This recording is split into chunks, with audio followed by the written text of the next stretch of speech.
tela? Sim, isso é. Já. Ver aqui. Mudou pantalla completa. Aí Tá, tá. isso. Ótimo. Melhor? Deu. Ok. Então tá, gente. Então, o seminário que preparei para hoje, pues, uma parte já tinha apresentado também, uma parte em um seminário lá no 2017, mas agora estou acrescentando alguns elementos, tanto teóricos como metodológicos, com relação a este tema que tem a ver com a pesquisa na internet. Sim, então, precisamente, o seminário tem esse título, Pesquisa na Internet, Fundamentos e Perspectivas para Pesquisa em Ensino de Física. Sim, então, contextualizando também nosso tema, eh, os elementos que nós estamos trabalhando aqui na nossa disciplina, tá? Então, eu vou me basear em 4 pontos. Primeiro é fazer uma contextualização com relação a esse mundo que é a internet, sim, esse universo, e, sobretudo, entender algumas problemáticas que estão sendo desenvolvidas, que estão se criando aí e que estão dando pé, precisamente, para olhar para a internet como um campo muito relevante da pesquisa, sim, em diferentes áreas, não somente em ensino, sino já vira cenário transdisciplinar, sim, e que permite o desenvolvimento de múltiplas pesquisas. Um segundo aspecto que quero apresentar é um enfoque da pesquisa na internet, que é a etnografia. Eu apresento isso porque faz parte como de meu referencial metodológico, e quero pues, destacar alguns elementos. Né? Já o terceiro ponto está focado em identificar alguns instrumentos de coleta de dados, sim, e algumas técnicas também que estão sendo usadas para analisar esses dados na internet. E como quarto ponto, vou apresentar alguns exemplos, aí vou ter exemplos, mas a verdade somente vou apresentar um, já porque estava muito longa a apresentação e já acho que já ficaria cansativo. Então, melhor, acho que poderia, para o próximo seminário também que tenho aí planejado, aprofundar nesses exemplos, mas nesse caso quero apresentar um exemplo que a gente trabalhou e que pode ser útil agora, sobretudo com este tema da revisão da literatura. Então, já entrando mais Elkin, isso, ora? tu está esquecendo de mudar o slide? Não Não, sei, para mim continua aparecendo sempre só o título. sério? Aqui está mudando. Ah, bom, então não sei. É uma coisa minha, tá, tudo bem. Igual, gente, se tem alguma dúvida, alguma palavra que não entenda, também pode me interromper para me falar, né? Porque às vezes troca um pouquinho, então fica difícil a pronúncia de alguns termos. Né? Então, nessa primeira parte da contextualização, precisamente o ano passado, 2019, se estavam festejando, comemorando os 50 anos da primeira mensagem enviada entre computadoras, né? Então, gostaria de que a gente assista um pequeno videozinho aí que fala sobre esse tema. Então, não sei se a gente pode entrar no link ou eu posso compartilhar aqui minha tela, não sei como ficaria mais fácil. Espera.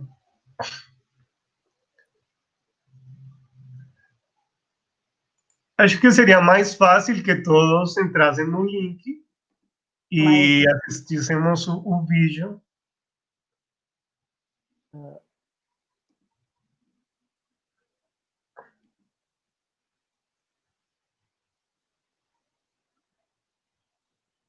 Pode.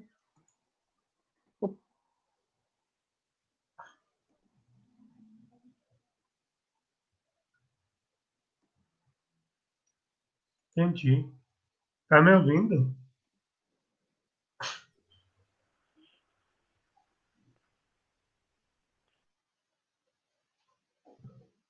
Oi.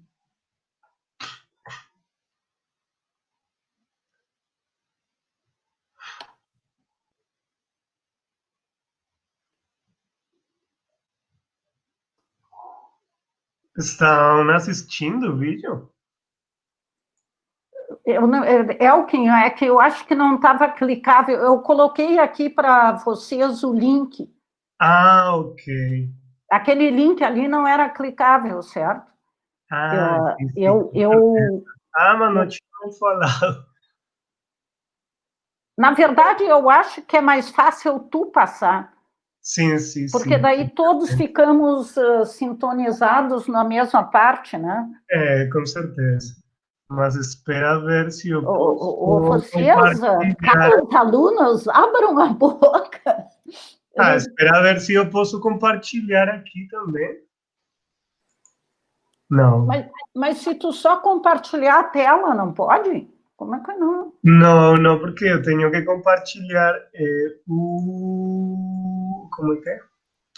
A página da Globo, onde está o... Espera, tento de novo.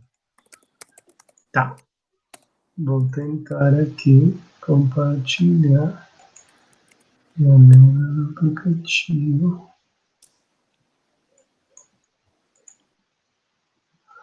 Seria esta. Aí vocês estão assistindo? Sim, tá por... Sim, E conseguem assistir o vídeo? assistir o vídeo, sim. Para mim, a voz ainda está meio ruim, mas vamos ver. Do Jorge Pompeu e do Alex Carvalho.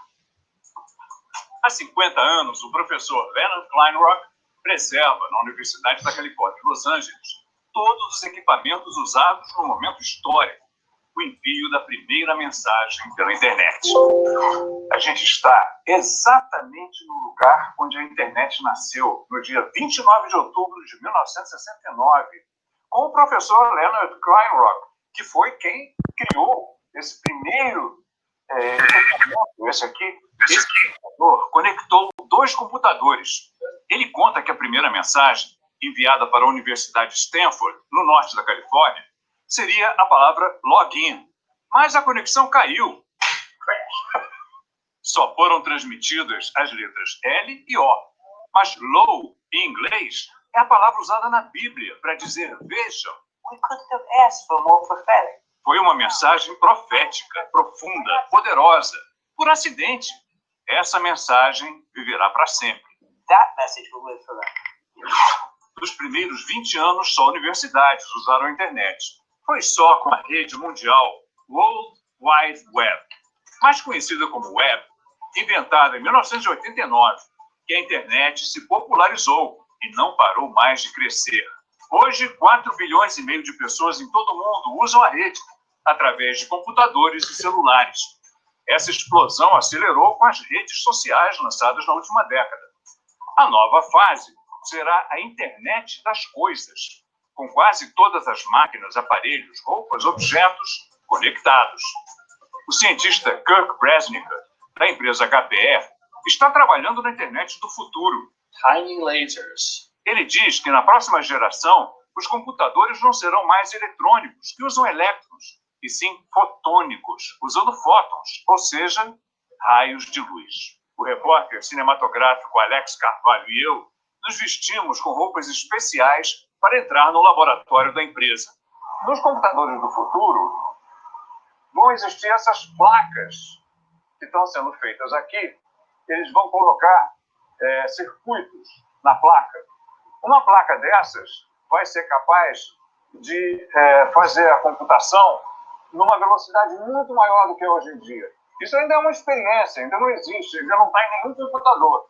Mas os computadores do futuro vão ser assim.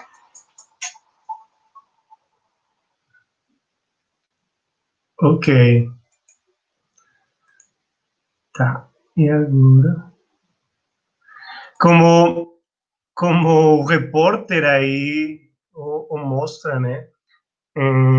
A internet, ou a primeira mensagem da internet, ou compartilhada entre computadores, deu azar, sim, gerou um problema, e somente enviou uma parte daquela mensagem que elas queriam compartilhar, né?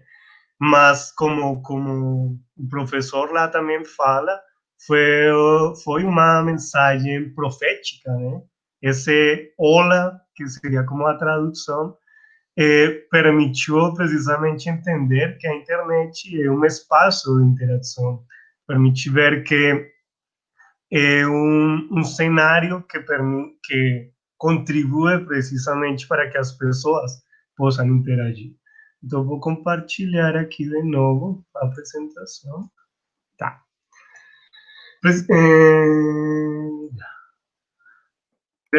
Então, olhando já nesse panorama, estão enxergando minha apresentação?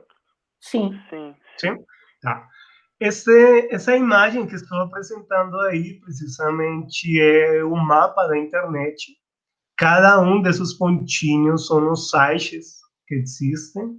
Esse mapa foi feito em 2017, sim, ou seja, que de lá para este ano, acho que esse mapa tem mudado algumas coisas. Tá. O que mostra não, mentira, foi feito em 2011, tá?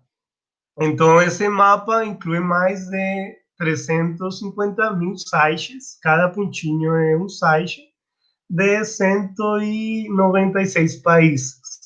Então, esse mapa também agrupa diferentes conteúdos dos sites e permite ver como estão distribuídos nos países, né? Por exemplo, as bolinhas maiores, sim, que são dos Estados Unidos, correspondem a Facebook, a Google, sim, que são esses grandes conglomerados de tecnologia e também de informação.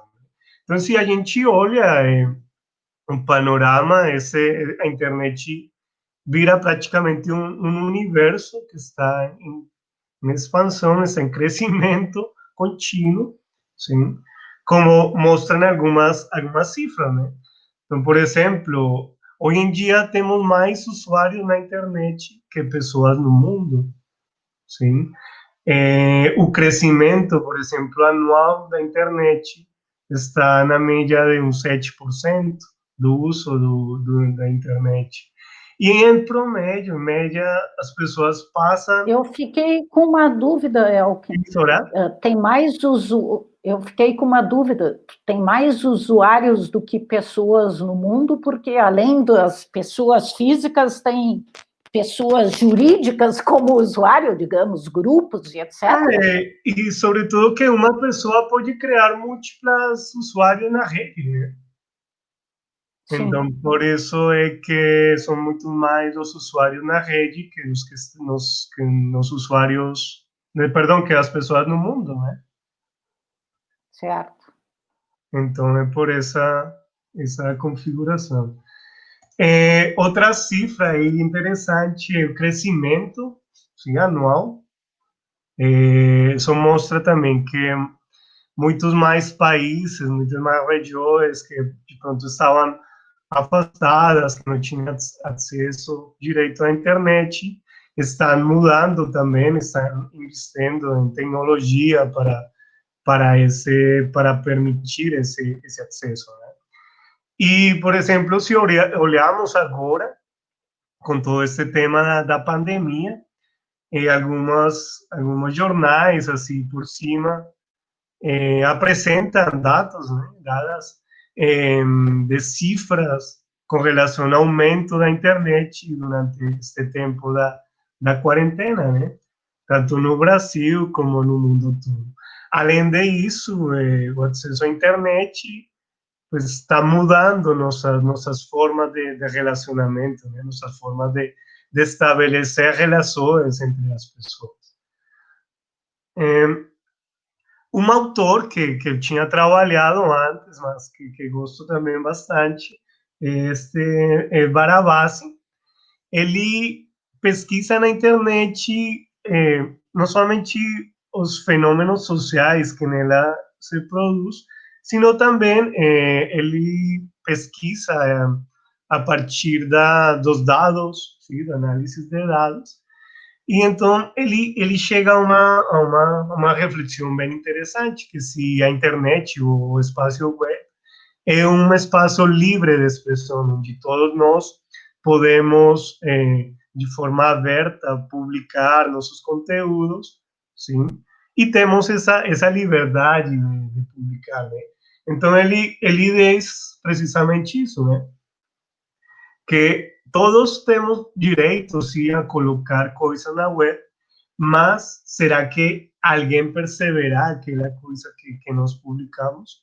Sim. Então, ele apresenta esse conceito dos hubs, sim, e define isso, né? Que se a rede fosse um sistema randômico, onde qualquer pessoa tivesse a mesma probabilidade de se conectar, sim, teríamos a mesma chance de ser vistos e ouvidos.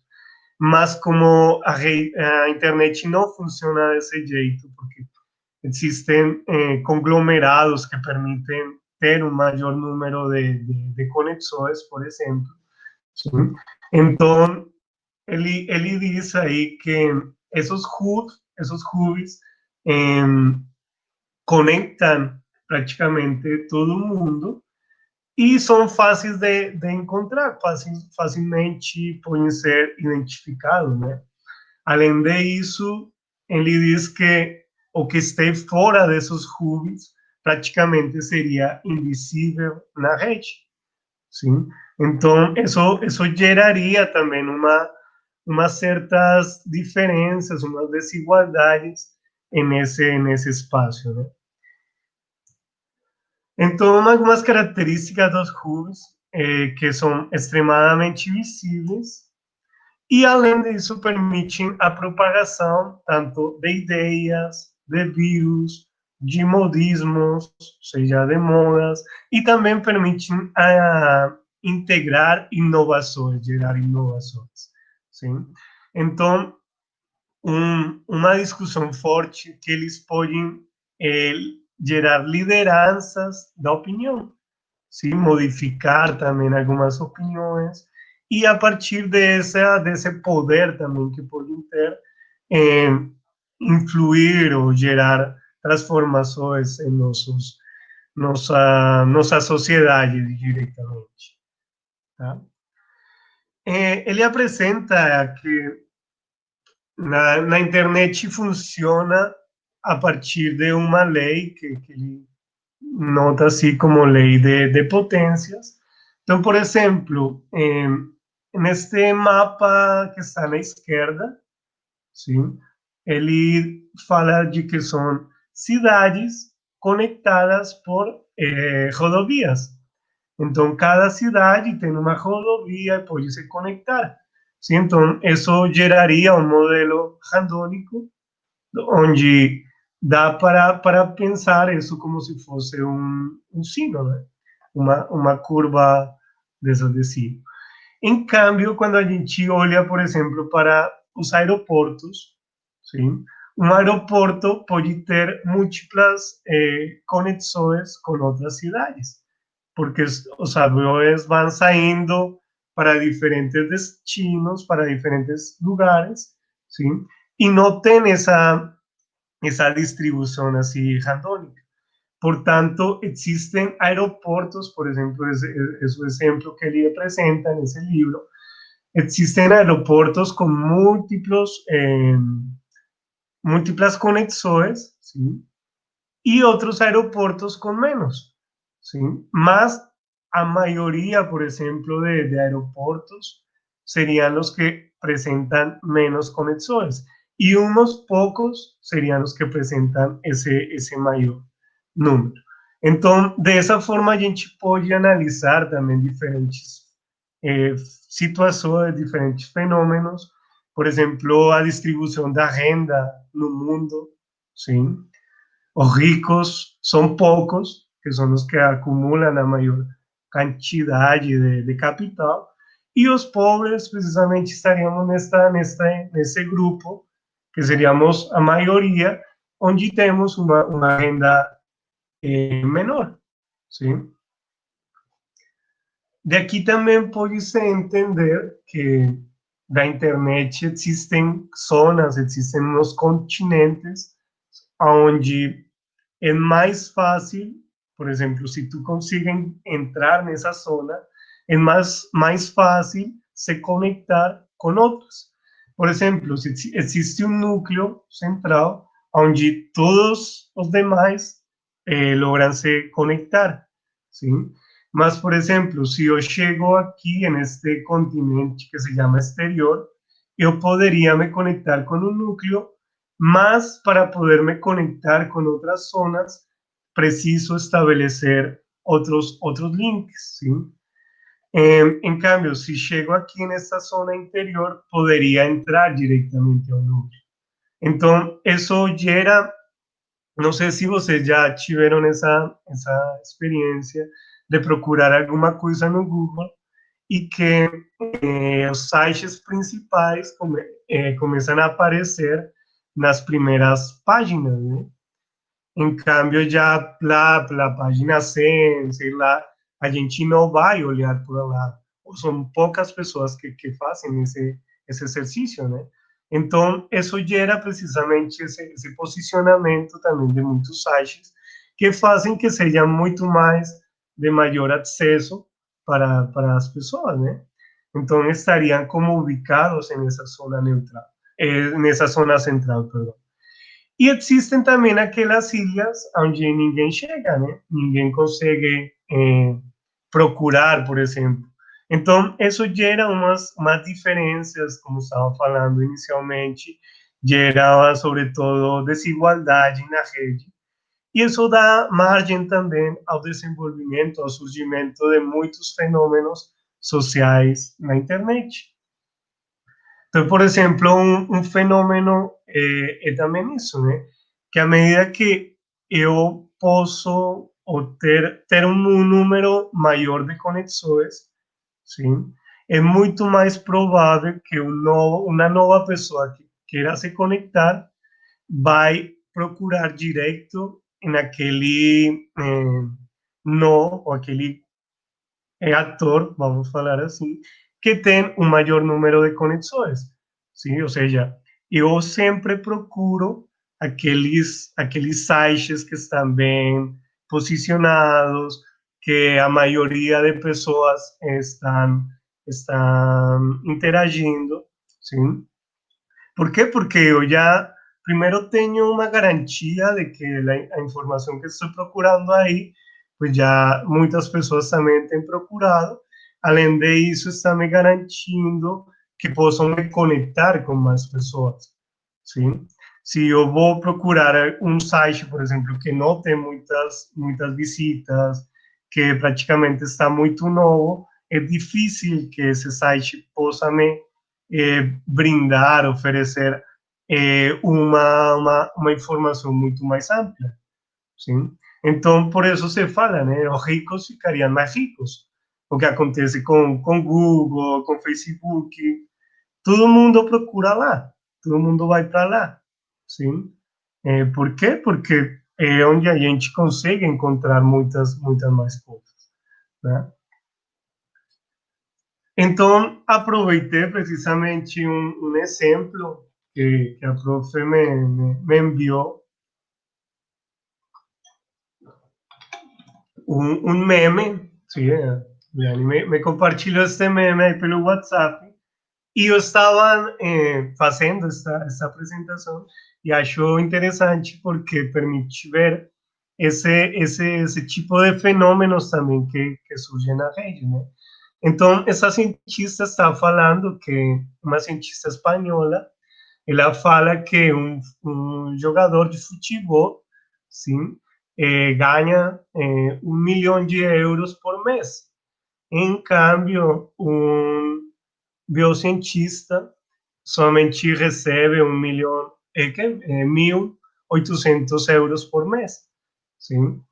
Então ela faz essa crítica, né? Como, agora vocês buscam o tratamento para o coronavírus, então busquem a Cristiano Ronaldo e ao Messi para que encontrem a cura. Sim, ela fala isso, né? E acho que é uma reflexão muito importante, muito interessante, de ver precisamente quais são essas prioridades também em nossa sociedade de consumo, né? Nossa sociedade capitalista mesmo. Então, olhando precisamente algumas cifras, alguns dados, o Messi, por exemplo, ele vendeu 1.985.000 camisetas lá do Barcelona, né? Mientras que Cristiano Ronaldo vendeu en 950.000, o sea, ya Messi vendió 1 millón, casi más de 1 millón que Ronaldo, ¿sí? Si a gente olha, por ejemplo, eso en dinero, prácticamente serían 3 millones de euros entre los dos, por ejemplo, porque perdón, uma camiseta, por exemplo, do Barcelona ou do Real Madrid, em promédio são 100 até 200 euros, sim? Ou seja, que aí somente na venda de camisetas o Cristiano e o Messi já triplicaram, quadruplicaram essa cifra, né? Então, se olha uno para as redes sociais desses caras, desses esportistas, o Cristiano Ronaldo é a pessoa que mais usuários, mais seguidores tem em Instagram.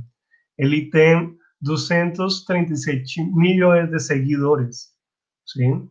E o Messi, ele tem menos, tem somente 166 milhões de seguidores, sim?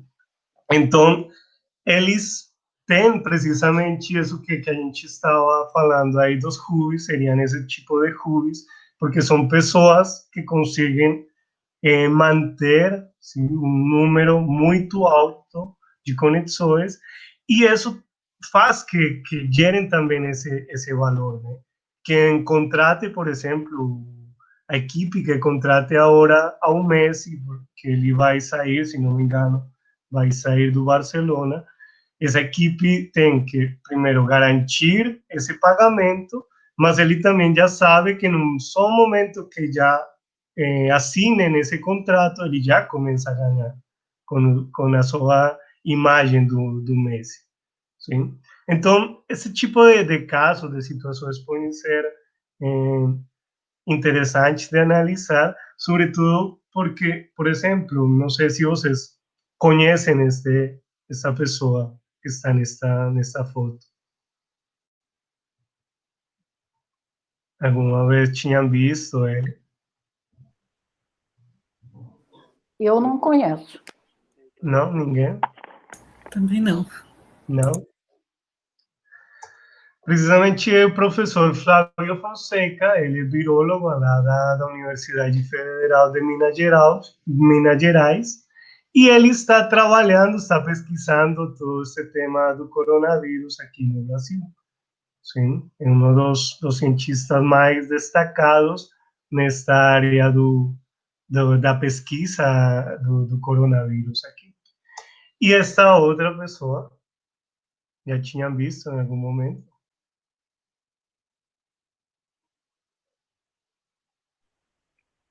Eu não. Não? Também não.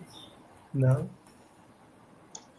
Ela é Dúlia de Mello, ela é também uma cientista muito reconhecida aqui no Brasil, mas uma coisa curiosa, não é muito mais reconhecida no exterior que aqui mesmo no Brasil. Ela é física e astrônoma e trabalha nos Estados Unidos.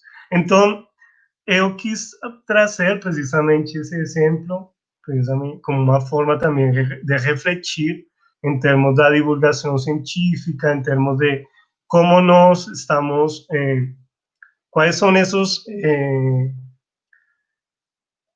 pontos de referência, precisamente hoje, na nossa sociedade, se jogador de futebol, cientista, sobretudo porque nós, se olhamos para a escola, passaria o mesmo, né? Para aluno, para uma criança, é muito mais reconhecido jogador de futebol que cientista, né? Ele estaria pensando mais em ser aquela pessoa, sim, em chegar algum dia a ser aquela pessoa, jogador, porque ele mostra dinheiro, mostra luxo, mostra monte de coisas que qualquer nós poderia estar gostando, né? Em cambio, os cientistas somos muito mais, ou estamos em outro espaço, onde nós somos, finalmente, não somos essas figuras reconhecidas nossa sociedade. Né? Então, já aprofundando, já alguns tópicos que se abordam nessa pesquisa têm a ver precisamente com esse tema do capitalismo cognitivo, como se estão gerando economias a partir desse espaço virtual, sim, de que acontece na internet, como estão se modificando também as relações de produção, as relações entre empregados, entre empresas, sim. Por exemplo, nós estamos mudando dessa economia, melhor, de ser trabalhadores, aqueles do século XIX, da fábrica, para ser trabalhadores do conhecimento. Nós produzimos conhecimento e esse é valor intangível, né? A gente não pega um artigo, uma coisa assim, e pode dizer, eu estou te vendendo aquilo, né? Então, esse tipo de relação está mudando. Estão mudando também as formas como a gente interage a partir das mídias e as redes sociais, sim? Por exemplo, o caso dos influencers, né? Como uma pessoa, através de canal, por exemplo, de YouTube, ou através de blog, através de uma conta de Instagram, pode movimentar a monte de pessoas. Por exemplo, se a gente olhasse o Cristiano Ronaldo, ele facilmente poderia virar político e no outro dia é presidente de algum país, né? Lá do Portugal, né? Sei lá. Então, essas relações também geram poder, sim, e permitem modificar nossa sociedade. Alguém quer falar alguma coisa? Pode me interromper, gente. Não? Tá. Outro tema que também é muito importante, é aquele tema dos algoritmos, porque o que acontece? Nós estamos produzindo dados continuamente na hora que entramos na internet, né? Na hora que nós ingressamos a navegador, procuramos alguma coisa, estamos gerando dados. Não sei se já tiveram essa experiência de que procuram alguma coisa, não sei lá, alguma coisa que estavam olhando e na hora já começam a enviar-te informação com relação àquilo que estavam olhando. Sim? Então, são precisamente aqueles algoritmos que estão trabalhando lá, procurando nossos dados, organizando nossos dados, aquele tema do Big Data, sim? Big Data, e oferecendo-nos produtos, permitindo-nos também conectar com outras pessoas. E já um tema também que está muito de moda, o que está muito recente também, é o tema da inteligência artificial, né? Como estão se planejando as cidades, como estão se planejando também essas formas de fazer compras, finalmente, sim? Então, uma reflexão que pode estar aqui para nós, nossa disciplina, é como nós também estamos sendo inseridos nessa situação, né? Como nós fazemos parte desse mundo, desse universo, e como também isso gera um reflexo direto lá na nossa sala de aula, né? A gente não pode, nesses momentos, sobretudo, também se desconectar dessa ideia, né? De que nós, por exemplo, agora estamos tendo uma aula remota, sim, mas estamos usando um meio de interação que seria a internet, mais uma plataforma, mas também para poder nos conectar estamos precisando de umas redes físicas que permitem a existência dessa internet. Sim? Então, isso vira um conjunto de situações, um conjunto de relações que são bem complexas também de analisar. Então, já entrando no segundo ponto, que é com relação à etnografia, a etnografia permite problematizar o uso da internet a partir de entender duas coisas, né? A partir de estabelecer duas coisas. Que existem umas culturas que estão se gerando, sim, a partir dessas relações online, lá nas plataformas, nos sites, nos blogs, sei lá, que permite essa construção também de comunidades, são as comunidades virtuais, tá? Mas também a tecnologia, nesse caso a internet, permite ser analisada como um artefato cultural. Por quê? Porque ele está transformando nossas relações sociais, sim? A partir da forma como nós estamos nos aproximando às tecnologias. Sim? É uma coisa que para todo mundo não é igual. Sim? E acho que agora, com esse tema da pandemia, foi muito mais visível essa problemática, né? Alunos que não têm internet, que não têm como se conectar, que apresentam múltiplas dificuldades para ter acesso, por exemplo, à tecnologia, ou quando conseguem aceder, não têm o conhecimento, não têm essa alfabetização tecnológica para poder fazer um uso muito mais proveitoso desse tipo de tecnologia. Então, a partir da etnografia, é possível se aprofundar nessas problemáticas, pesquisar em comunidades na internet, olhar elas como interagem, elas como constroem também identidade, sim? E, sobretudo, ver como elas geram um mundo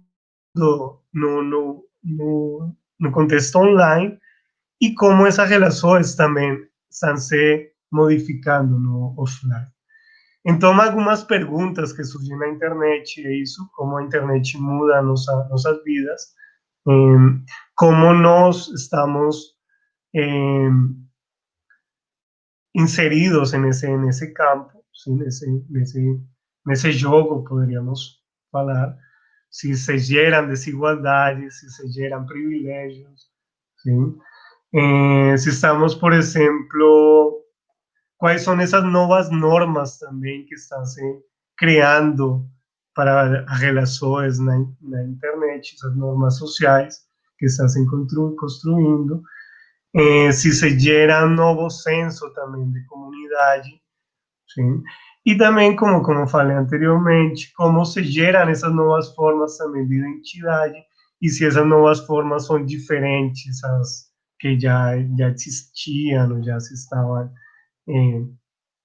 estavam pesquisando.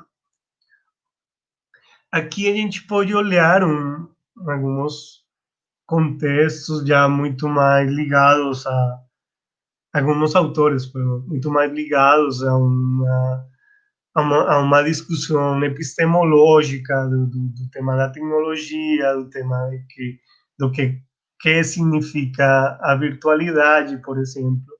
Tem um autor que gosto, é o Pierre Levy, sim? Ele fala precisamente de que a virtualidade, ou a virtualização, como ele apresenta o termo, permite também superar essa dicotomia entre o que é real e o que é virtual. seja, não é, não é uma condição binária de que o real é aquilo que existe e o virtual não existe, ou é imaginário, não, sino que se geram mutualidades, sim, entre o que a gente pode considerar como real, como algo fixo, e a virtualidade estaria mais focada em essas descontinuidades ou em essa flexibilidade que podem ter alguns contextos, sim? Em especial pensando na virtualidade também como uma forma de interação que finalmente é real, né? A gente está nesse momento em diferentes lugares, sim? Ou seja, não temos uma limitança de espaço, por assim dizer. A gente pode se conectar de qualquer ponto, mas se existe uma sincronicidade, por exemplo. Sim? Então, se geram transformações dos espaços tempos, se gera uma redistribuição de espaços-tempos, sim? A partir de que, por exemplo, a sincronicidade permite substituir as medidas de lugar, ou seja, essa relação do lugar, e a interconectividade permite gerar umas novas unidades também de tempo. Isso também transforma ou reduz essa diferença, não, entre nossos espaços privados e nossos espaços públicos, né? Por exemplo, agora a gente liga uma câmera e praticamente está abrindo seu espaço privado para o mundo, né? Então, essa linha de separação entre o público e o privado também já começa a ser muito mais fraca. E outro conceito também interessante que permite uma reinvenção da cultura nômade, sim? Ou seja, se gera uma estereotipada, não sei. Aí não posso nem em espanhol falar essa palavra, tá? Mas fica a ideia, né? Que acontece? Já não estamos fixos a um lugar físico, né? A gente já pode se conectar em qualquer lugar do mundo e essas relações sociais são muito mais predicíveis, né? Se podem estabelecer de uma forma muito mais simples que anteriormente, né? Então, como falei, também dá passo a essas comunidades virtuais. O Levi define as comunidades virtuais precisamente como aqueles grupos que conseguem se formar a partir de identificar afinidades e que estabelecem uma intermediação mediante sistemas de comunicação telemática. Sim? Nesse caso, precisamente, já o fator geográfico não é uma limitante e também não é um ponto de partida, sino são os interesses. Sim? Quais são esses interesses que motivam essas pessoas a agrupar ou a começar a estabelecer uma relação contínua. Este autor, Reingold, ele é precisamente considerado como um dos primeiros pesquisadores neste tema das comunidades virtuais. Ele fala precisamente que são agregações sociais que surgem na rede, sim, quando as pessoas realizam discussões públicas por um tempo suficiente. Isso é uma característica importante. Por quê? Porque precisamente a partir dessa continuidade das interações é que é possível construir também uma identidade como comunidade, como grupo. Então, essas pessoas formam redes de relações pessoais que se desenvolvem lá no que outro autor também, acho que foi o mesmo Levi que fala do ciberespaço, né? Então, a gente aprofundiza já em um termo de comunidade, um tipo de comunidade, que são as comunidades de prática. Então, um exemplo bom que dá para entender também o que é uma comunidade de prática são as comunidades de software livre, sim, por exemplo, essa comunidade GNU, que dá Naceudoro, server Naceudoro, para todo o desenvolvimento do Linux e tudo que representa essa filosofia do software livre, né?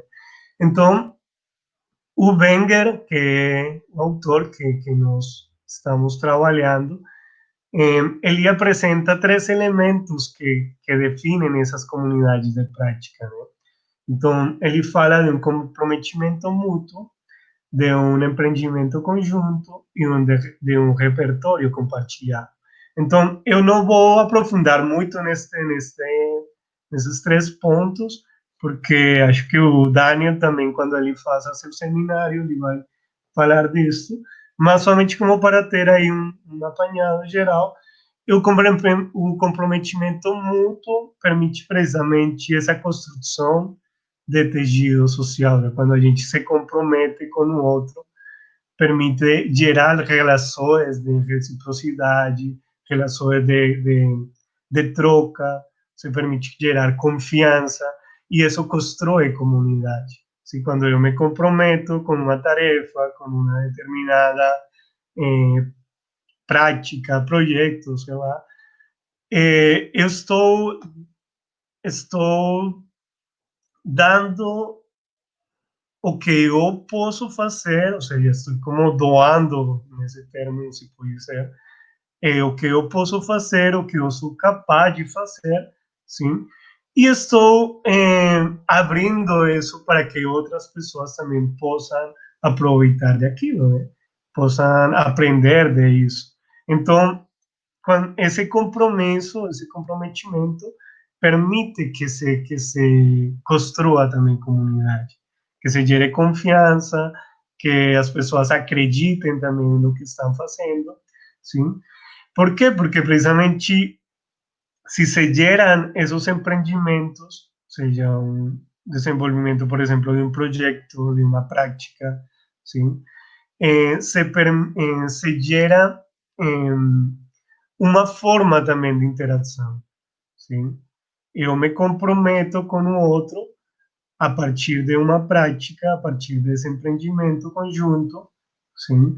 E a partir de aí também eu vou construindo uma linguagem, que seria aquele repertório, aqueles elementos que vou compartilhando, sim?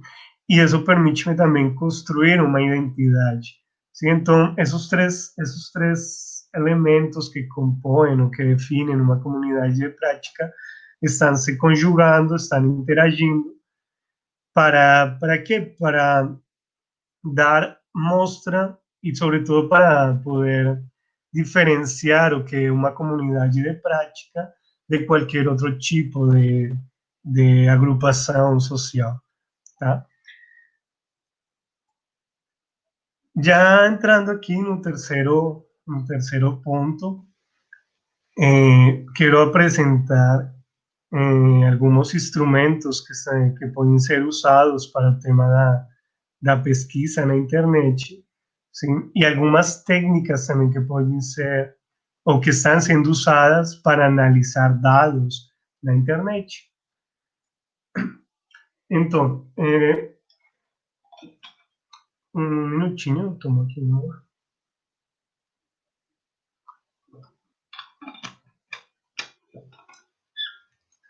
Tá. Então, instrumentos, já vou falar dos instrumentos, vou apresentar alguns, mas quero também falar de que algumas técnicas, alguns enfoques para fazer pesquisa na internet, se encontra o análise de redes sociais, é um enfoque muito utilizado e que, perdão, praticamente é uma área de pesquisa, uma área multidisciplinar de pesquisa.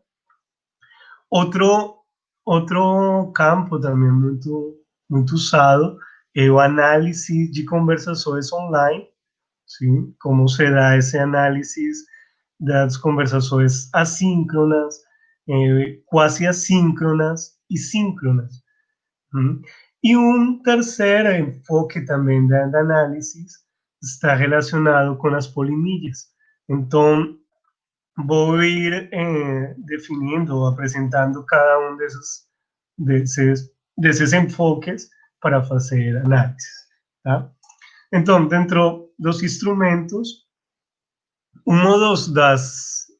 dos instrumentos mais usados para fazer pesquisa na internet são os grupos de discussão, já seja no WhatsApp, no Facebook, sim?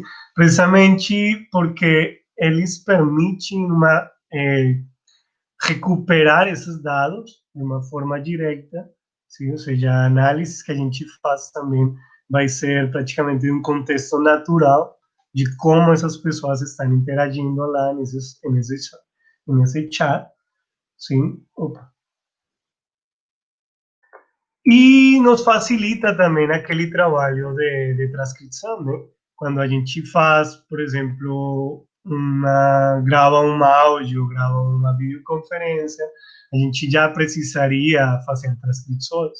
Nesse caso, seja o Twitter, qualquer dessas plataformas permitiria já coletar esses dados, sim, como um texto, e começar a fazer análise direito nesses dados. Tá?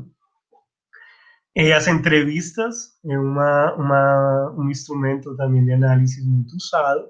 Então, essas entrevistas podem ser de forma assíncrona, por exemplo, mediante o e-mail, mediante um fórum também, mediante uma wiki, mediante um formulário, por exemplo, que a pessoa responda ao formulário, ou também podem ser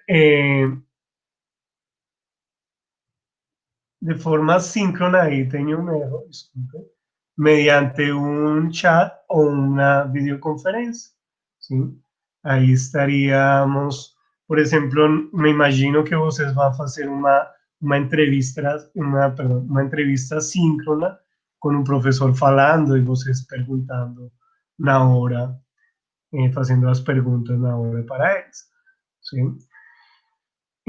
Outro tipo de instrumento é analisar documentos, sim? Que sejam, por exemplo, aqueles materiais que são produzidos por os participantes, por exemplo, de uma comunidade, sim? Eles podem ter um alto potencial interpretativo, sobretudo para ver como a comunidade também está trocando informação, está trocando dados, está gerando novas versões, por exemplo, do material, permitiria ver como vai evoluindo também o projeto. E um quarto ponto que acho também interessante é falar de um diário de campo, né? É possível nós, como pesquisadores, também gerar um blog, um portfólio, se usa muito agora, onde aí o pesquisador, perdão, vai registrando aquelas ideias, aquelas coisas que está vivenciando na pesquisa, está olhando, está enxergando a partir de seu trabalho de campo. Tá. Já entrando naquele enfoque que falei. Sim, Soraya? Talvez, quem sabe, vamos fazer uma pequena pausa aqui para dar uma quebrinha e perguntar. Vocês não têm nada a perguntar ou comentar? Eu acho bom, sim. Porque fica uma espécie de monólogo e assim é difícil também. A ideia é poder... mas eles são mais jovens, eles têm que se habituar mais a se comunicar com as tecnologias, né, gente? Abram aí um pouquinho o microfone. Bom, se vocês não vão falar, eu quero pelo menos mencionar assim, duas coisas. Cada um desses seminários que alguém vem aqui dar, dá margem para discussões muito amplas, né? Tem dois pontos aqui que o Elkin tocou, que são importantíssimos e que nós não vamos ter muito tempo, mas alguma coisinha eu gostaria de falar. Em primeiro lugar, assim, né, o Elkin mencionou um tanto a questão do Pierre Levy, né, que é, eu diria que meu autor predileto para essa área de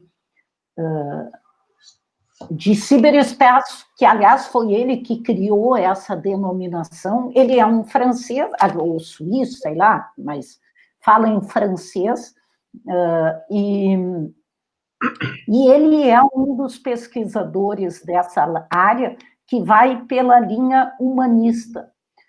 Ele já teve no Brasil mais de uma vez. Hoje em dia, se vocês entram no YouTube, procuram ali Pierre Levy, vocês vão ver algumas palestras dele muito interessantes. E ele deixa bem claro nas apresentações dele que ele entende que tem 3 grandes linhas de pesquisa no mundo sobre a internet, sobre o papel da internet e, digamos, as perspectivas futuras. Tá? A linha dele é a linha humanista. O que o Pierre Levy chama atenção? Claro que, com os recursos tecnológicos, várias das nossas capacidades se estenderam, né? Assim, fazendo uma analogia entre tecnologia, digamos, enquanto o homem só tinha lá o papiro para escrever, era um tanto complicado, eram para alguns poucos, né? A partir do instante que surgiu a imprensa, por exemplo, então mudou completamente, porque o acesso à informação não ficava limitado a alguns poucos, né, que sabiam ler, que sabiam escrever, etc., ou os catedráticos que falariam sobre aquilo, mas o acesso se estendeu muito. Com o mundo da tecnologia, mais ainda. Mas vocês veem que não é meramente a questão do acesso, amplia a nossa capacidade de memória, digamos assim, porque no instante que todos nós temos acesso a uma internet e que dispomos, por exemplo, de uma ferramenta como o Google, então, aquelas informações que necessariamente ou estariam na cabeça do sujeito, ou ele teria que recorrer a papel para procurar, ele instantaneamente acha. Né?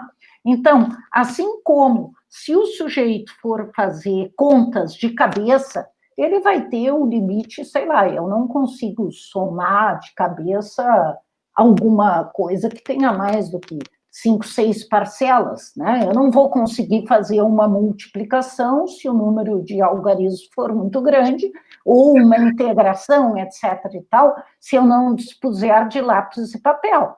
Então, o lápis e papel é uma tecnologia que faz com que a minha capacidade de solução de problemas seja ampliada.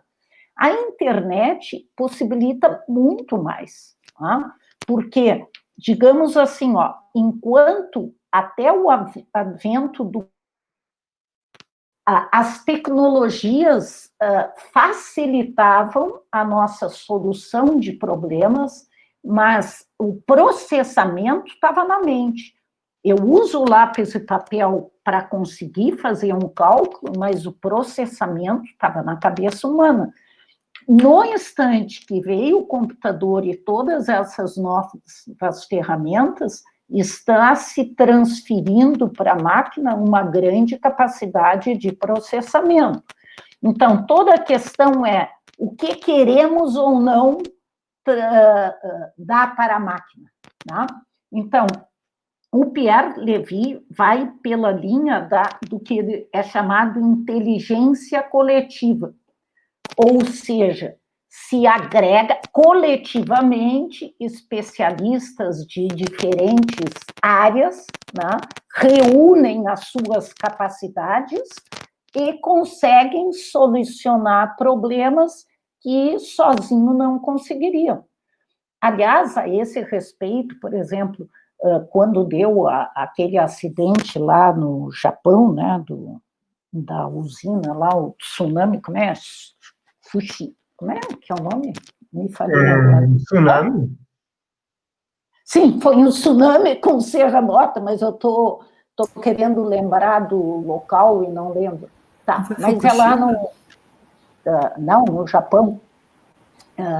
O que eu ia dizer é o seguinte, eu não sei se vocês sabem, deu um problema seríssimo, a usina nuclear se derreteu, etc., tinha a radiação espalhada pela cidade, até onde, quais eram as zonas seguras ou não seguras, etc., e o trabalho dos hackers, os hackers conseguiram mapear muito mais rapidamente do que as instituições constituídas, porque elas têm normas, elas têm protocolos, elas são lentas numa certa medida, né? Então, existe muita capacidade de inteligência distribuída, e a ideia da inteligência coletiva, e aí depois eu não vou me estender, mas se uniria nas comunidades práticas, né? É reunir a capacidade das pessoas para resolver problemas maiores. Eu não sei, eu quero juntar isso com a questão da divulgação científica que o Elkin falou, que é realmente importantíssimo, que nós cada vez mais sentimos necessidade disso. E aí eu pergunto para vocês assim, vocês lembram de uma época que o Fantástico começou a apresentar os Fab Lab, eu não lembro como era o nome que o Fantástico dava, mas o que eu quero contar, assim, eu estava vindo com a minha afilhada de Canela, na época ela tinha uns 9 anos, por aí, 10 anos no máximo, e ela me disse assim, Dinda, eu não posso perder o Fantástico hoje, porque eu quero ver como vai continuar. Sabe, agora eu já decidi, eu quero ser bióloga. A minha afilhada é Elkin, assim, o que ela queria ser? Modelo, né? Os meninos querem jogar futebol e as meninas querem ser modelo, querem sei lá o quê, né? Porque querem fama, querem ganhar dinheiro, querem estar na mídia, né? Então, quando ela me disse que tinha decidido que achava que queria ser bióloga, eu achei aquilo tão estranho. Por quê? Porque no Fantástico começaram a apresentar um programa que era baseado nas ideias do Fab Lab. Eu não sei se você sabe o que é isso, mas são alguns laboratórios no mundo que existe, né, com a ideia de agregar, é tudo disponibilizado abertamente, e a ideia é agregar capacidades diversas para a solução de problemas locais. Digamos assim, até, agregar conhecimento distribuído mundialmente para a solução de problemas locais. Então, o problema que o Fantástico estava divulgando era de um menino que perdeu o braço, a mão, em algum acidente, não sei bem, e aí ele foi para o Fantástico, esse problema foi colocado no ar de como desenvolver uma prótese específica para aquela criança. Então, diferentes locais do mundo que tem Fab Lab, as pessoas ficaram sabendo, e pessoas, né, especialistas aí na área, mas tudo voluntário, né? Fez um protótipo desenhou um protótipo para aquele menino. E hoje em dia também tem impressoras 3D, né? Então, a proposta veio lá da Europa, mas foi impresso com impressora 3D no Rio de Janeiro, etc., e foi colocado no menino. E na primeira vez, ele não conseguiu fechar a mão. Então, na semana seguinte, viria a continuação, e aí fechando, que eu não quero tomar todo o teu seminário, mas daí, fechando o que eu vinha falando, então era o seguinte, a minha afilhada, que jamais tinha se interessado por ciências, ficou emocionada com aquela questão, ficou curiosa para ver o próximo capítulo do Fantástico, onde ela veria se, sim, o menino já estava conseguindo fechar a mão ou não. Tá? Então, acho assim, nós realmente temos uma responsabilidade com a educação que vai além da sala de aula. Tá? E, claro, não são todas... A divulgação científica não é fácil, ela exige uma linguagem diferente, ela exige uma comunicação diferente, né? Que normalmente não é tratado, por exemplo, no nosso curso de licenciatura. Muitas vezes, na Europa, o que tem são jornalistas que se especializam na divulgação científica, né? O Brasil tem alguma coisa, mas, num certo sentido, está muito atrasado, e com essa história da pandemia, por exemplo, se vê como é indispensável que nós tenhamos, nós cientistas, professores, etc., tenhamos uma comunicação maior com a comunidade, com a sociedade, né? Nós temos que pensar mais seriamente nisso. E o último comentário que eu quero fazer, então, é o seguinte: segundo Pierre Levy, existem, digamos, 3 grandes linhas de trabalho nessa perspectiva de como desenvolver a sociedade culturalmente, tendo essas ferramentas todas disponíveis. Então, a linha do Pierre Levy, que é a que me encanta, é que ele vai para o lado humanista e ele quer juntar, agregar esses esforços no que é chamado de inteligência coletiva, tirando proveito da mídia algorítmica, que o Elkin mencionou alguma coisa, né, em prol do ser humano aos moldes. Por que eu estou dizendo aos moldes do que é hoje? Porque existe toda uma outra linha, e que a Google está por trás, tá? Que é a ideia de criação, digamos, de uma nova espécie, de quase um ciborgue, porque vai para a linha da transformação do código genético da espécie humana, né? Com construção de diferentes... a implementação de circuitos eletrônicos no corpo humano, né? Então, é um humano que tem capacidades muito maiores, e se vocês leem, por exemplo, aquelas 21, acho que é aquele livro, 21 lições do século XXI, ou do mesmo autor, tem algumas coisas que a gente lê sob o ponto de vista de perspectivas futuras, tá?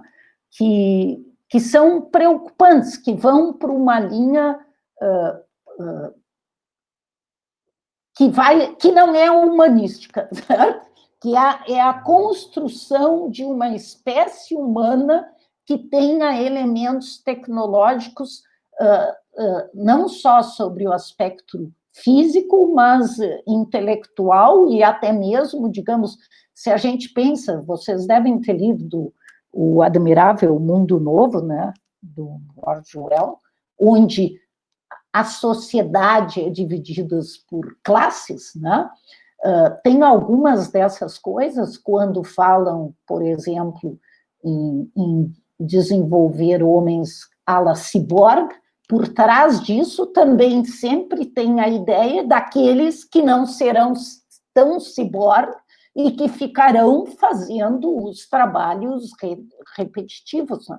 Então, tem toda uma questão filosófica e ética por trás disso, que é extremamente complicada e preocupante, que a gente tem que estar alerta.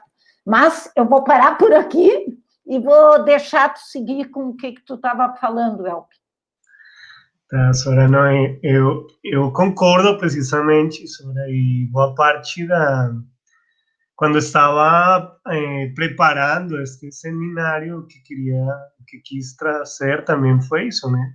Poder refletir um pouco sobre este tema da pesquisa da internet, que nós também, como grupo de trabalho, podamos olhar para aquilo também como um espaço de pesquisa mesmo, sim, e que permitir trazer esse tipo de... Mas nas tuas transparências, Elke, eu só senti falta da palavra mais usada ultimamente, que é fake news, né? Ah, tá, eu agrupei isso, tema, no que se fala aqui eu agrupei isso aqui. Quando a gente fala, por exemplo, das mídias, sim, mídias sociais, serviços na rede, aí agrupa um monte também de fenômeno, né? Está o ciberbullying, está todo este tema das fake news. Por exemplo, também falando do Big Data, todo aquele caso que se deu com o Brexit na Inglaterra, todos esos problemas éticos com relação ao processamento de dados, a forma como essas empresas estão coletando dados de todos nós e fazendo negócio precisamente com esses dados, né? Então, é uma problemática que envolve precisamente essas reflexões e que nos leva a nós, como cientistas, também a olhar para isso, né?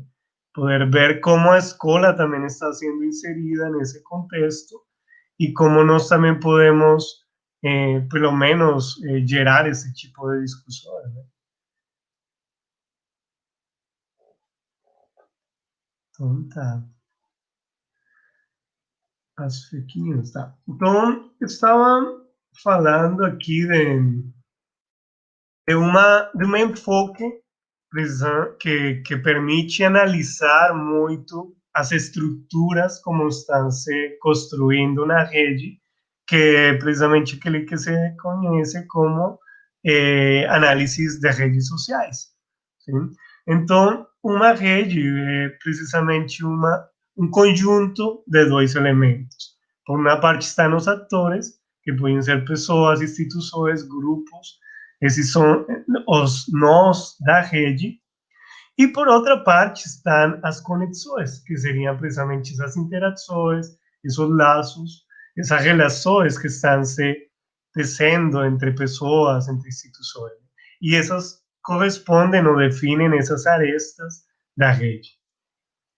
Então, um exemplo de rede, assim, bem simples, mas acho muito, muito legal, é este poema de Carlos Drummond de Andrade, brasileiro, sim, que diz assim: João amava a Teresa, que amava a Raimundo, que amava a Maria, que amava a Joaquim, que amava a Lili, que não amava a ninguém.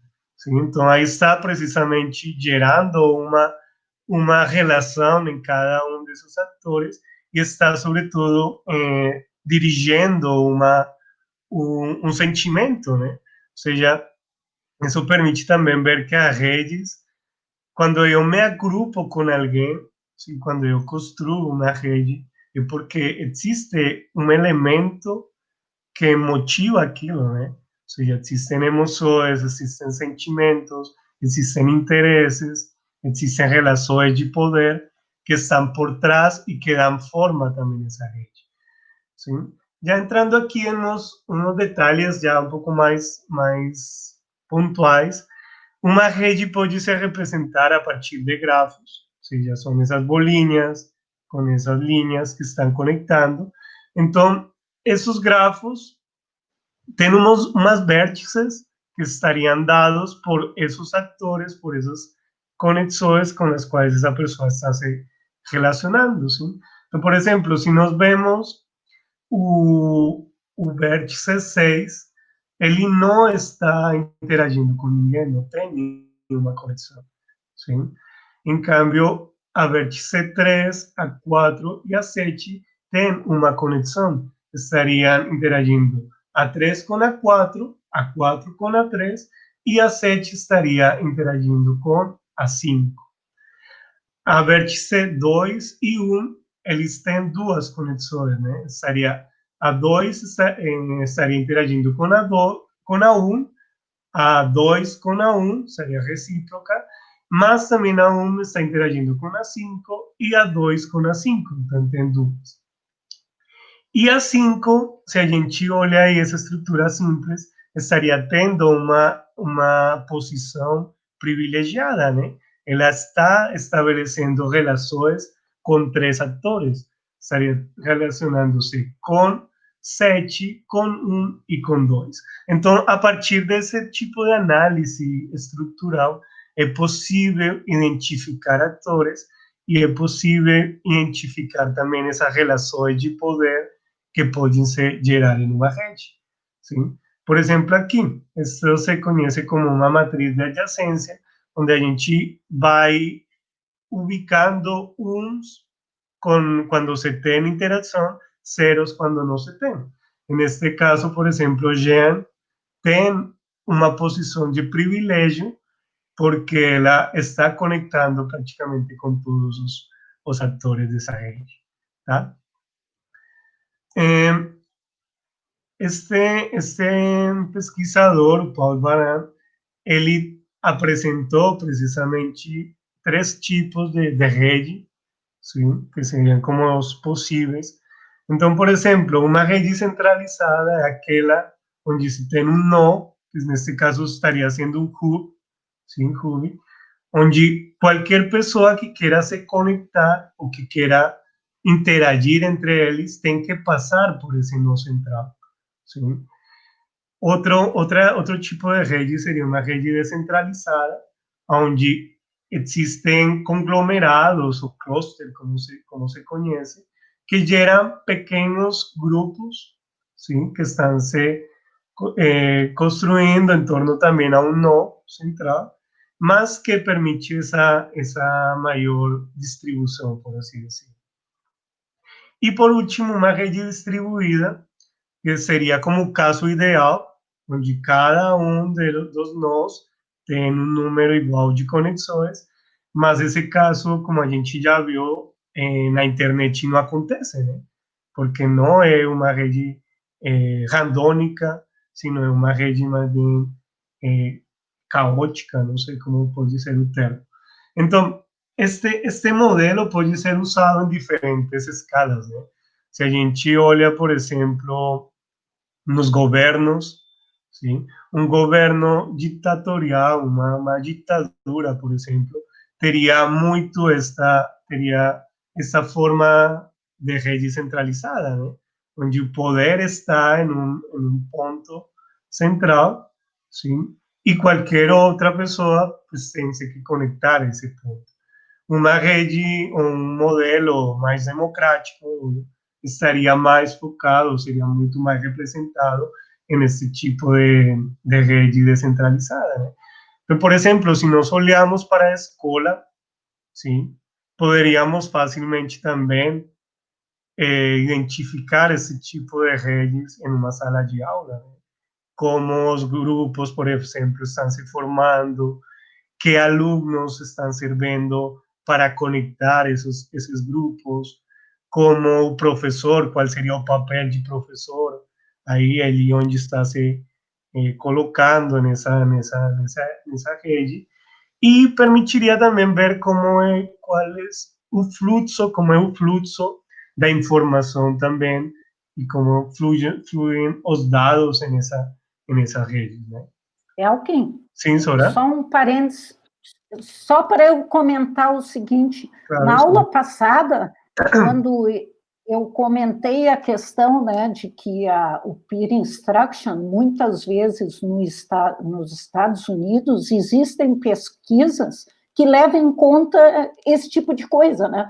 eu quero dizer, eles conseguem mapear a sala de aula completamente, onde estava cada um dos alunos e como esses alunos, que novos grupos eles formaram no instante em que foi, vamos dizer, é dada uma pergunta e os alunos respondem e, dependendo da alternativa escolhida, formam novos grupos, né? Então, eles conseguem ir mapeando tudo isso, e hoje em dia, inclusive com softwares, eu não tenho dúvida que agora o Leonardo Heidemann, por exemplo, ele na introdução à física, ele está usando o Moodle e está usando o Peer Instruction, fazendo assim, ele faz as votações, dependendo da resposta dos alunos, ele cria salas separadas dentro do Moodle para os alunos discutirem. Tá? Nos Estados Unidos, onde eles têm por tradição, né, a paixão por muitos dados, eles vão recolhendo tudo isso, né, gente? E aí vem a questão, tem informações. A partir de muitos dados se consegue informações importantes, não só, às vezes se pensa assim, mas não tem informações que levem em conta os aspectos humanos, todo mundo vira número. Não, não é assim, não.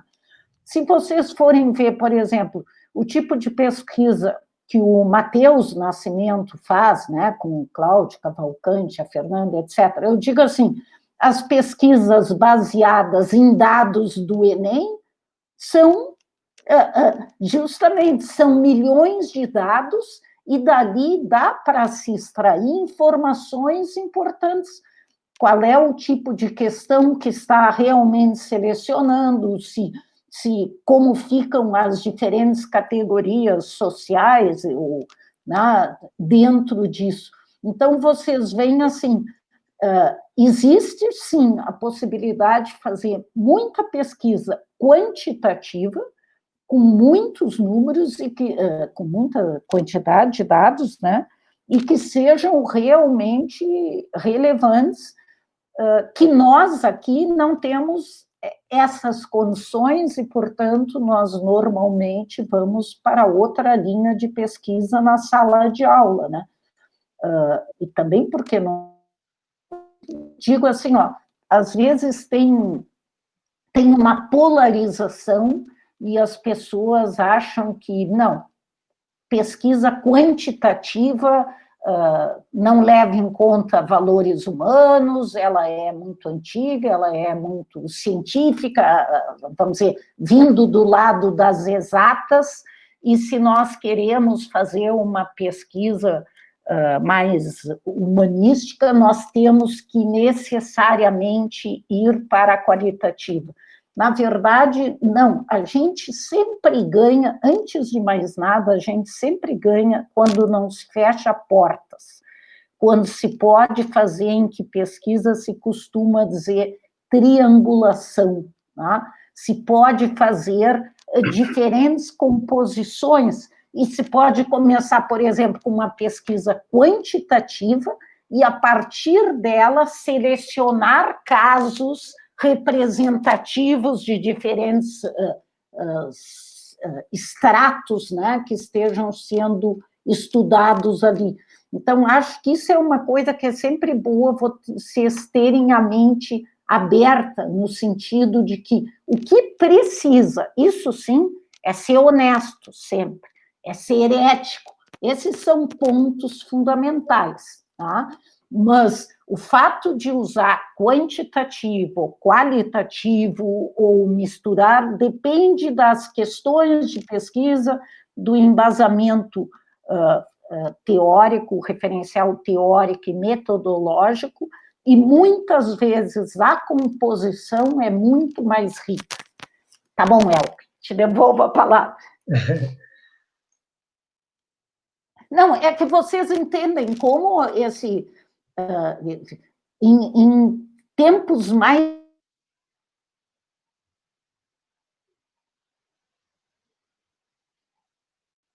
Cortou? Parou, Sora? melhor o que eu já falei e os outros estão falando. Aqui esse curso ficou meio assim, então eu já vou convidando e depois os expositores me entendem e me dão essa chance. Mas agora eu te deixo falar, Elke, os 20 minutos que tem da aula. Tá. Pois, precisamente essa é uma linha, como a senhora estava falando, que permite ver essa flexibilidade também em termos metodológicos de fazer pesquisa na internet, né? Por exemplo, se a gente ficasse somente analisando essas bolinhas que estou apresentando aí, seria um análise também um pouco limitado, né? Como que, legal, estão participando aí, estão interagindo este com este, e seria de pronto um análise muito mais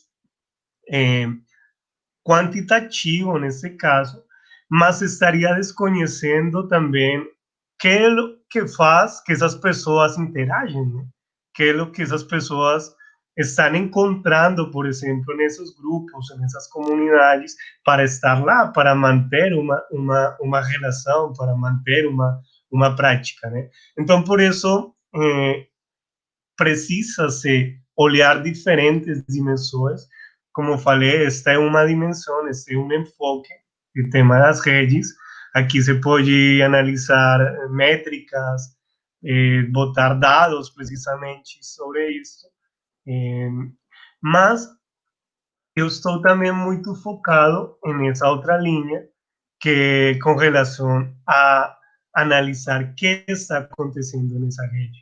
Sim? E uma forma de analisar isso é a partir das falas. Nós estamos aqui conversando sobre uma temática, sim? Existe um tema de discussão, existem uns interesses, e isso é finalmente o que motiva a nós estar aqui interagindo. Então, nesta outra dimensão estaria o tema da análise das conversações, sim, que podem ser de três tipos, né? Uma análise de conversações assincrônico, quase síncrono e síncrono. Então, assincrônico é aquele onde eu envio uma mensagem, sim, mas a pessoa, para poder olhar essa mensagem, tem que estar conectada na internet. Então, não existe como essa conexão em termos do tempo. Sim? Ou seja, se compartilha na mesma plataforma, seja um blog, um e-mail, sei lá, um fórum, mas eu não preciso estar aí na hora para a resposta. Ou não tenho por que estar na hora. O tipo de comunicação quase síncrona é, por exemplo, o que estaríamos fazendo agora se a gente estivesse se comunicando pelo chat.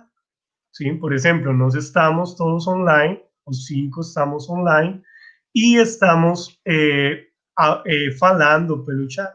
Então, aí se dá um bate-papo, sim? Mas também não é síncrono, porque eu posso responder agora, ou se alguém comenta alguma coisa, eu posso responder agora, posso responder depois. Sim? Não tenho essa mediatez da resposta, ou da interação, por assim dizer. Sim? O mesmo acontece no chat do WhatsApp, sei lá, todos esses chats onde a gente participa continuamente, né? E já no tema do síncrono, se está pesquisando como se faz essas transmissões ao vivo, por exemplo. Aí, agora seria uma transmissão ao vivo, eu estou aqui falando para vocês, mas se alguém pergunta alguma coisa no chat, eu poderia estar respondendo, então estaria misturando essas duas, né? Estou falando, mas também estou escrevendo no chat. Por exemplo, esses grupos de compartilhamento de música que se geram em essas plataformas, esqueci, Spotify, SoundCloud, todas essas plataformas, aí também se dá um tipo de interação síncrona. Sim? Outra que é muito pesquisada agora é como se dá essa interação falada a partir da internet, sim? Que é totalmente diferente a somente analisar o texto, por exemplo. Como eu falei inicialmente, né? Quando a gente liga a câmera, não somente está trazendo um discurso, sino que está mostrando também quem é, sim? Em qual é aquele contexto no qual essa pessoa está inserido, em qual essa pessoa está vivendo, né? É o que acontece com as videoconferências, por exemplo. E isso leva também a outro tipo de análise, né? Que seria muito mais kinestésico, dos movimentos, do silêncio. Sim? Então, isso já complicaria ou geraria muitas mais complicações. Tá? E esse último enfoque, que tem o título como polimídia, permite estabelecer essas conexões entre o online e o offline. ¿Sí? Permite ver precisamente que existem ambientes emergentes onde as mídias, a comunicação está proliferando e que são elementos potenciais, né? Potenciais porque não todo mundo tem acesso a isso da mesma forma, sim? E também porque geram consequências para as formas como as pessoas estão interagindo. Então, são consequências pessoais, mas também que têm um reflexo no coletivo. Então, pode ser analisados casos de acessibilidade, disponibilidade também dos recursos, de cómo se da también ese factor de accesibilidad, sería un termo, para población vulnerable, ¿sí? Cómo se gera también ese aprendizaje para as mídias, né? Como se faz essa alfabetização tecnológica, como se reduz também essa brecha com o uso das tecnologias. Então, eu estou me focando muito mais nesta linha, ou seja, gosto muito também do tema das redes, mas precisamente essa mistura entre o quanti e o quali permite dar muita mais riqueza também na pesquisa e essas análises que você pode fazer na internet. Então, tá, acho que vai dar tempo para apresentar aqui já um exemplo, sim, que tem a ver com o tema revisão da literatura. Acho que pode ser útil para vocês. Eu parti deste artigo que precisamente usa o análise de redes para identificar quais são essas comunidades de cientistas na física dura aí nesse caso. Não estou falando que nós não fazemos física blanda, não. Somente que é da revista Nature, se não me engano. Sim. E ele começa a pesquisar e a analisar como cada artigo é citado, sim? E a estabelecer conexões entre autores dos artigos e, a partir de aí, construir uma rede. Então, essas são as redes que esses autores conseguem ver. Então, o que acontece? Cada artigo vira um nó. Quando eu cito um artigo, estou construindo uma rede, sim? Porque um autor está se conectando com esse artigo, mas também esse autor usou outros autores para a composição desse artigo, e aí já vai construindo uma rede. Sim? Eles fazem esse mapeamento precisamente por décadas. Sim? Cada figura corresponde a uma linha de pesquisa na física, e é possível ver como elas interagem, como elas vão evoluindo, como elas vão se construindo também, como vão pegando coisas cada um dos autores. Sim? Por exemplo, hoje em dia, né, falar de autocitação, né, que já virou um problema ético, porque então não pode permitir essa construção, né, sino que se geraria um monólogo praticamente, porque eu estou me autocitando o tempo todo, então não estaria interagindo com outros autores. Eu acho que nossa linha de pesquisa, de ensino, deve estar também aí nesse mapa, sim, que seria bem interessante também dar uma revisão. Então, eu fiz um trabalho alguma vez, acho que foi para uma disciplina também que estava fazendo na FACED, e peguei como exemplo a busca da revisão da literatura. ¿Para qué? Precisamente para identificar cuáles son esos hubs que están indexando a mayor cantidad de referencias, tanto de jornais como de artigos mesmos.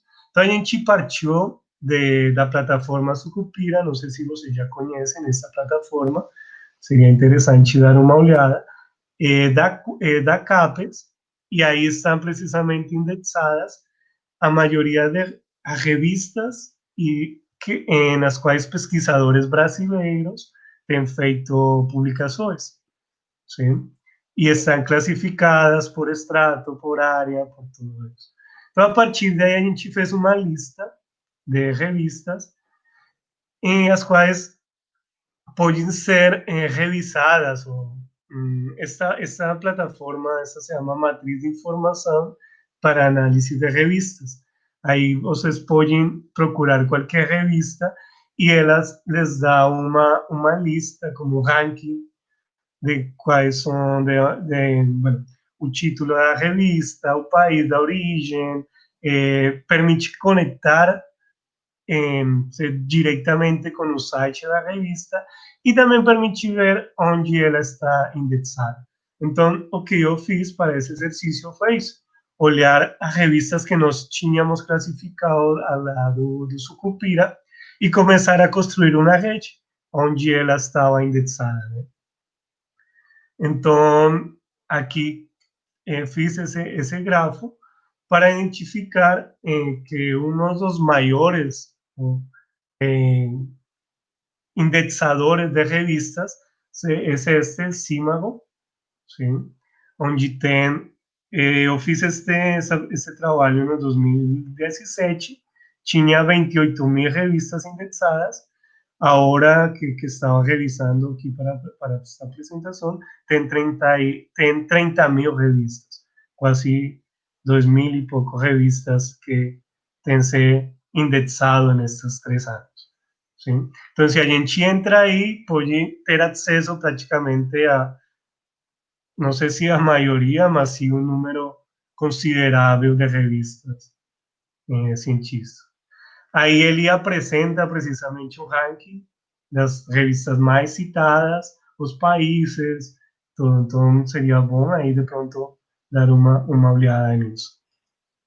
Por exemplo, a revista aqui que nós estamos da INSI, ela não está indexada nesse buscador, sim? E outro buscador que encontrei como que funciona como um hub é o Scopus, sim? Ele agrupa boa parte também das revistas que estão no Sucupira, sim? Então, por exemplo, nós para o trabalho de revisão da literatura partimos de aí, o sea, começamos a procurar aí, porque isso nos facilitava também o trabalho, não tínhamos que ir diretamente pelo site das revistas procurando um por um, sino que aqui já com o ISBN de cada revista, com as palavras-chave, entrávamos diretamente lá na revista. E a verdade é que facilitou bastante essa busca. Sim? Então, igual, aí você pode ter acesso, nós temos acesso, como alunos da URGS, podemos ter acesso remoto, sim? Não precisamos estar aí no servidor da URGS. E das revistas mais citadas na área de ensino, que tem mais conexões, por assim dizer, é a revista de Science Education, sim? Uma revista dos Estados Unidos, que tem um ranking também muito alto de citações. Então, aqui também surge como esse problema, ou essa discussão, essa reflexão, né? Que é tão livre o acesso ao conhecimento científico na internet, sim? Em que termos da difusão das inovações que são produzidas da nossa pesquisa são difundidas, sim? E quanto delas são acessíveis através da internet. Então, por exemplo, eu botei aí no cantinho a imagem de Science Group, porque eu fazia um dia a piada aí para Eliane, de que eu vou ter que pôr lá nos agradecimentos da minha tese a Saiho, porque do contrário eu não teria acesso a todos esses arquivos que a gente procurou para essa revisão da literatura, né? Porque a maioria eram pagos e era impossível manter ou pagar esse tipo de acesso a essas publicações, tá? Então é isso, gente. Acho que sim. Aí já finalizei, tá? Então, como falei, um pincelado assim, bem rápido. Isso dá para discutir muito, para aprofundar em muitas coisas. E pois já fica aí ficou à disponibilidade, à disposição para qualquer pergunta, dúvida, comentário ao respeito. Dúvidas? Eu vou dar uma palavra de alento a vocês, tá? Aqui a professora está mais boazinha do que o aluno, porque é o seguinte, claro, é importante que eles saibam da existência desses softwares e dessa possibilidade de fazer análise de referências ou revisão da literatura usando esses recursos de rede, tá?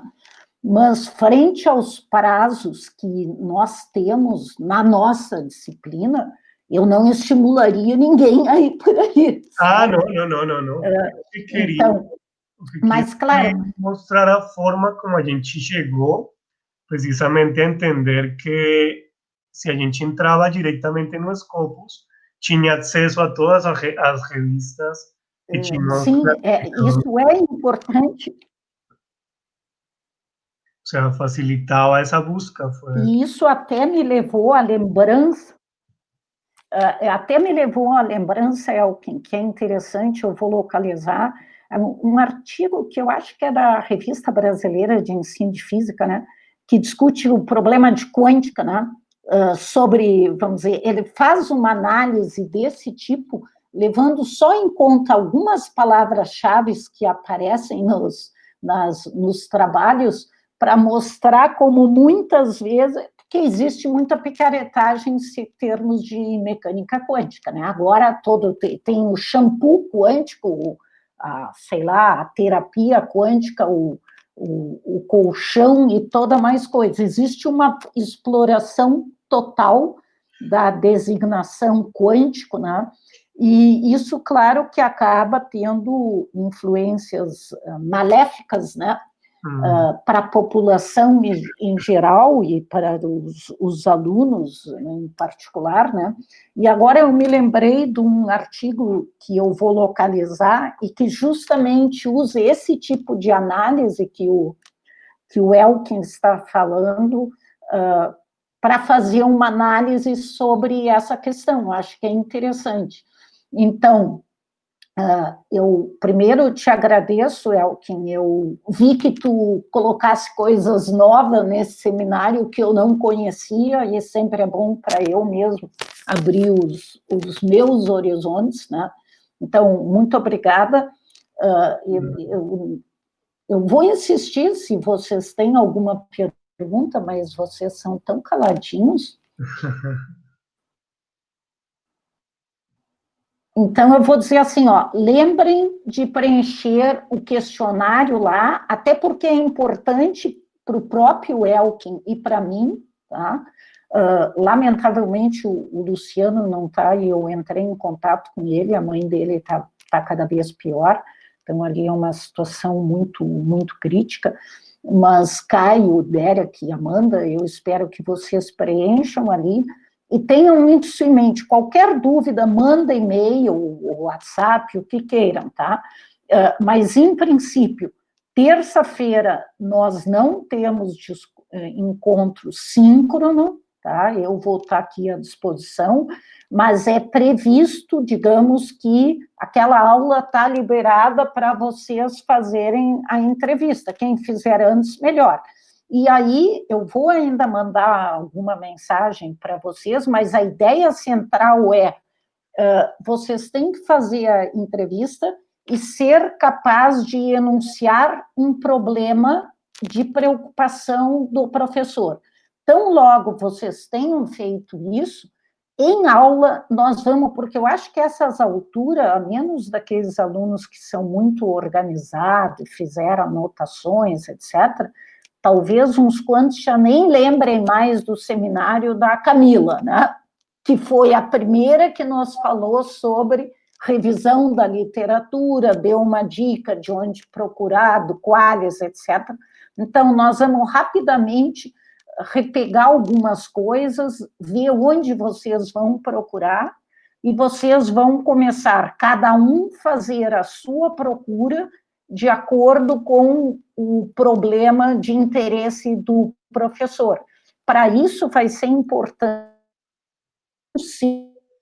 síncrona em algum momento, tá? Dependendo como for, pode ser na próxima quinta, ou então na outra terça. Quanto antes nós fizermos, melhor, né? Porque daí vai adiantando o trabalho de vocês. Tá bom? Então, eu vou mostrar minha cara aqui para me despedir de vocês. Se vocês puderem mostrar de vocês, eu também fico feliz. Isso, Caio. Lembra lá, nem sai da frente do computador, Caio, já fica escrevendo. Alguém aqui está com um problema, a Amanda parece que está com a rede, para mim aparece uns vermelhinhos ali, mas então tá. Em princípio, presencialmente, é até a quinta-feira que vem, tá? Mas qualquer coisa, se comuniquem antes ou eu comunico. Mais uma vez, muito obrigada, El. Ok, não esquece de parar de gravar e guardar e etc e tal. Sim, ok, vou tá? parar aqui. Tchauzinho. Obrigado, gente. Boa tarde.